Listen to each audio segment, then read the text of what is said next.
Tiger Shroff নামের সঙ্গে বাঘের যোগ যেমন, পর্দায় উপস্থিতিও তেমন। অ্যাকশন দৃশ্যে তার ক্ষিপ্র উপস্থিতি থাকলেও বক্স অফিসে দাপটহীন শান্ত। তবে পারিশ্রমিক নিয়ে ছাড় দেন না। ঝুলিতে হিট সিনেমা না থাকলেও আকাশ ছোঁয়ার দর হাঁকান তিনি। অবাক হলেও এটাই সত্যি। টাইগারের পারিশ্রমিক নিয়ে মুখ খুলেছেন সুনীল দর্শন। গেল এপ্রিলে মুক্তি পাওয়া বড় মিয়া ছোট মিয়া সিনেমার প্রযোজক তিনি। এই ছবিতে অভিনয়ের জন্য এই অভিনেতা যে পারিশ্রমিক চেয়েছিলেন তা রীতিমতো অবিশ্বাস্য।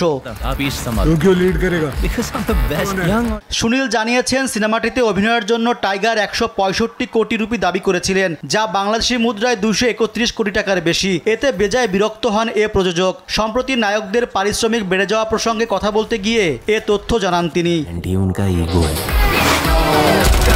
ভারতীয় সংবাদ মাধ্যমকে সুনীল বলেন, নায়কদের অতিমাত্রায় পারিশ্রমিক বেড়ে যাওয়া অনেক সময় প্রযোজকরা ক্ষতির মুখ দেখছেন। এই যেমন টাইগার শ্রফ, তার শেষ মুক্তিপ্রাপ্ত ছবির জন্য 165 কোটি রুপি চেয়েছেন।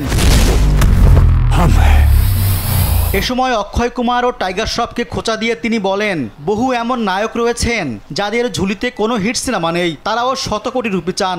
এ অবস্থায় প্রযোজনা সংস্থার খুব চাপ। তবে শুধু টাইগার শ্রফ নন, অক্ষয়ের পারিশ্রমিক শুনলেও অবাক হবেন সবাই।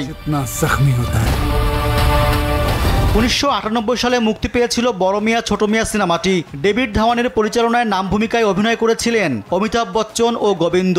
নায়িকা ছিলেন রাবিনা ট্যান্ডন ও রামিয়া কৃষ্ণন। 90-এর দশকের সিনেমাটি ছিল আউট অ্যান্ড আউট কমেডি। এর নাম ধরেই মুক্তি পেয়েছিল অক্ষয় ও টাইগারের বড় মিয়া ছোট মিয়া। পরিচালনা করেন আলী আব্বাস জাফর।